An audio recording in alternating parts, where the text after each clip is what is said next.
Do, do. Okay.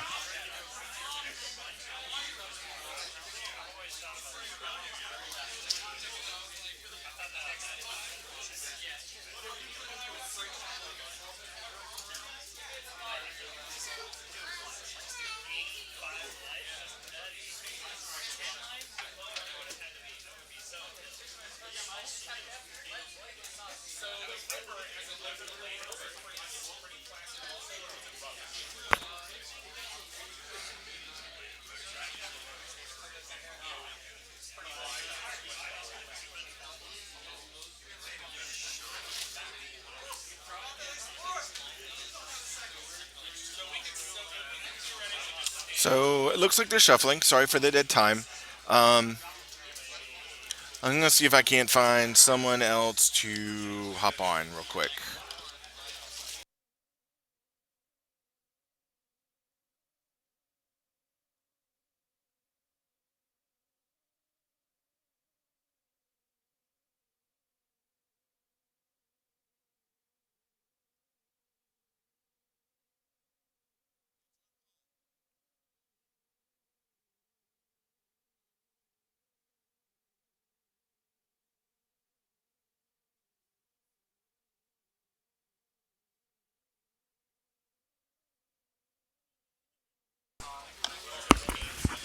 So it looks like they're not done. So I was mistaken. It just seems like they were, I don't know, talking about their growler, scruff accounts or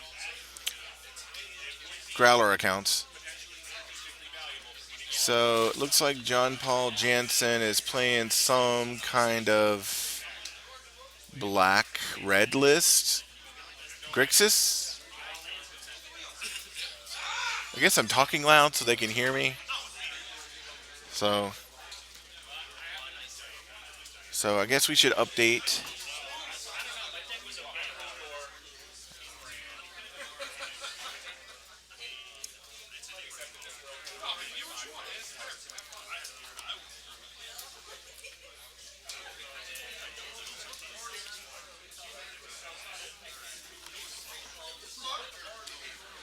And Zach is playing mono white dumpster fire. So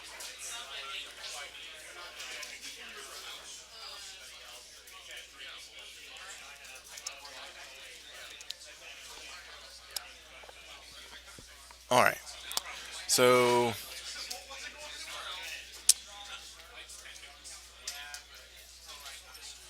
so let's see.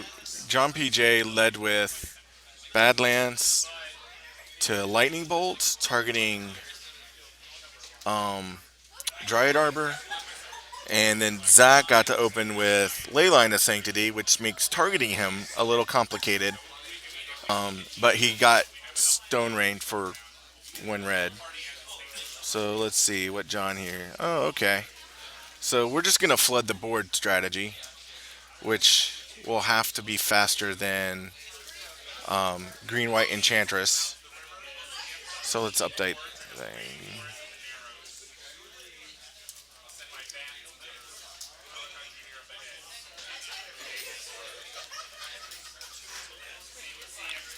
All right.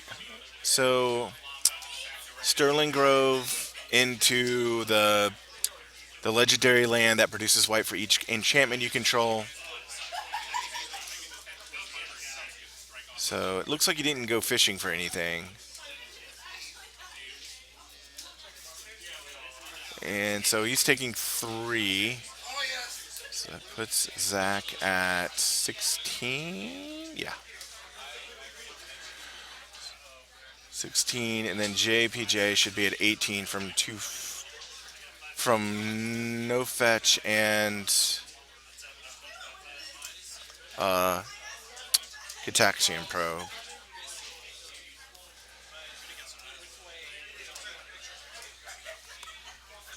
Oh, that's infect. Ooh, that's awkward. Oh no, it's not. Okay. Oh, this is cute. It saves the zero. That's terrible. All right. All right. There we go. So John Paul Jansen is using these ancient trendy Pegasus tokens to represent elementals. Zach Wilson plays, I think it's Angelic Throne or something. I know it's 2 white, 3 colorless. Whenever you cast an enchantment, put a 4/4 into play. So next turn he can tap for 1, 2, 3, 4 white. 1, 2, 3, 4, 5. So he can tap for 6 mana. Use 1 colorless to fetch up another Throne. Put Throne into play. He might just put that 1 white, 2 colorless enchantment into play where he can't be the target of spells or abilities and can't take damage or something like that. And then he just gets to attack with a 4/4 for the entirety of the game.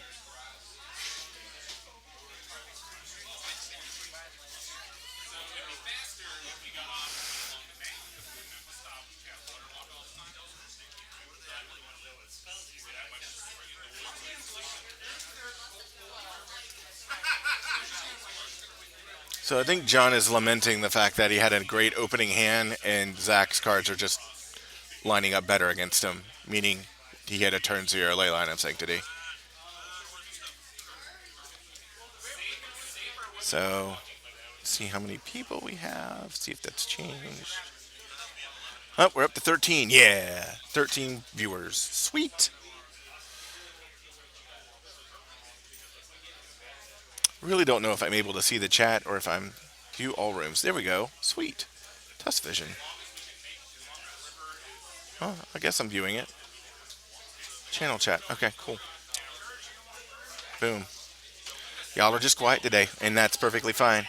All right, so John Jansen is swinging in for 5 while he can. There's an Elephant Grass. Up, it's getting real. He's making angels. So it looks like we have Elephant Grass into Presence into 2 4/4 angels. Zach is now at 11, so I need to update that. Excuse me for 1 second. Um,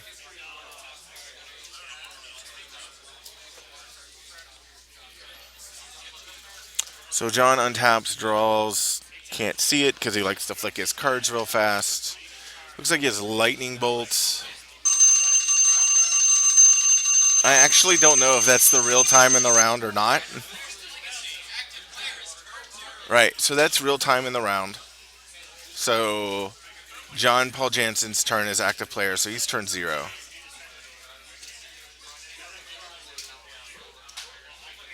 I really hope y'all can hear me. Anyway,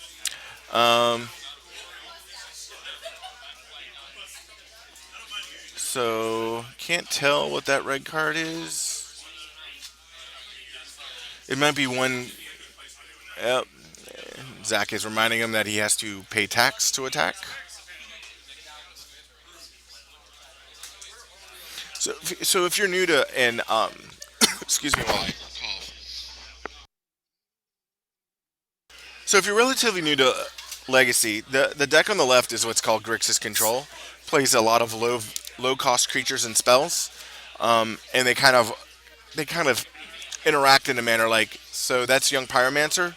It says whenever you cast an instant or sorcery, you get a 1/1 elemental token into play.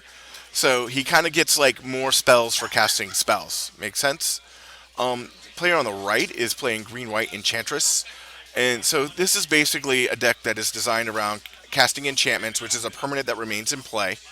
So, for example, Elephant Grass has a 1 green cost, has a cumulative upkeep of 1 colorless.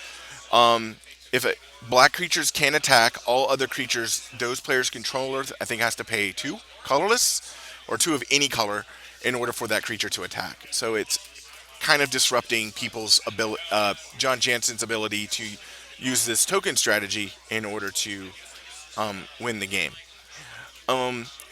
Zach also has other spells such as Enchantress Presence, which is 1 green, 2 colorless. Whenever you cast an enchantment spell, you get to draw a card. And then the white enchantment in the center there that looks like it has like a white arrowhead pointing towards the top of the card. I believe that's called Angelic Throne or Throne of Angels, something along those lines. Basically, it's 2 white, 3 colorless. Whenever you cast an enchantment spell, you get a 4/4 flying creature. So his entire deck is centered around basically disrupting his opponent from doing what they would normally do, which in this case is attack and target him with spells, drawing cards for casting more enchantments that keep disrupting their opponent, and then basically getting a 4/4 flying creature for every enchantment he casts. So it looks like he sacrificed Sterling Grove, which is 1 green, 1 white. All enchantments you control have Shroud. Pay one of any color, sacrifice it, search your library for any enchantment card, and put it into your hand. Reveal it and put it into your hand. So, and then that white land on Zach's right that he taps for 1 white for each enchantment in Cray, right? So he's making a massive amount of mana, drawing a whole bunch of cards, and he just gets to keep playing Magic his way. And meanwhile, his opponent gets to watch. Sometimes it's not the funnest thing in the world to do, but you do what you got to do. So I think John Paul Jansen's out, or actually, he has a Planeswalker in front of him, which is basically a permanent that has one of numerous abilities. He had that in front of him, and it's being attacked by an angel, and he's bolting that angel. Oh, he's just lightning bolting the angel for value to get an extra 1/1 with. So let's see. He drew another lightning bolt, which has got limited application. Probably would have waited on the bolt. I don't know.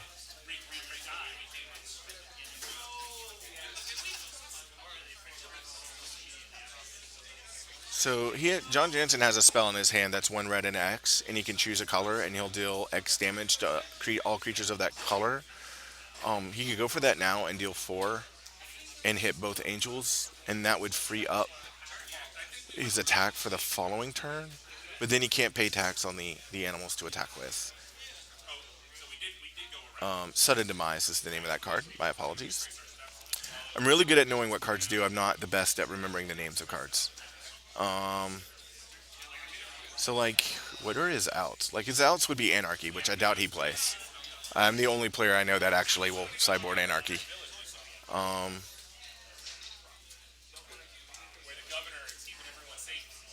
so what are you gonna do, John Jansen? See, you're at 14, so let's update that. 1, 2, 3, 4. Save.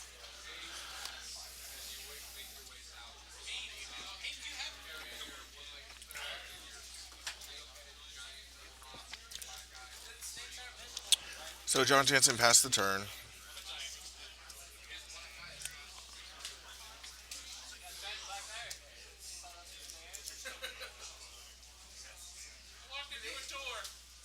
Can't tell what Zach drew, but he's floating 1, 2, 3, 4, 5, 6 mana. Puts down an Enchantress Presence, gets to draw a card off that. Gets another Angel. That has Summoning Sickness. For the record, that is. Forget the name of that guy. He's from WWF, like old school wrestling. So he moves into attack. He's attacking John Jay for 8. Because those wrestlers, which is represent 4/4 angels.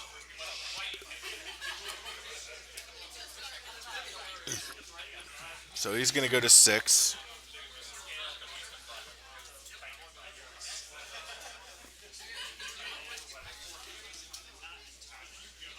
So we're now on John Jansen's turn 4. He's going to set a demise for like infinite amount of damage.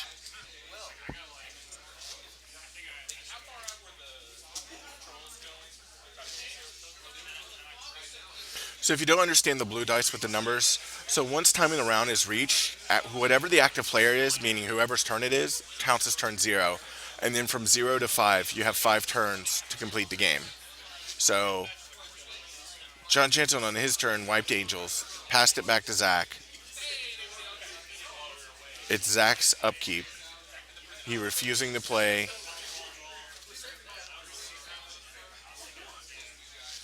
He's refusing to play the cumulative upkeep, which is an ability on a card that says basically for every time counter on the card you have to pay whatever the cost for cumulative upkeep is. In this case, it's 1 colorless. He drew. Can't tell what he drew, but he's casting it. So he drew another Elephant Grass. So he's going to get a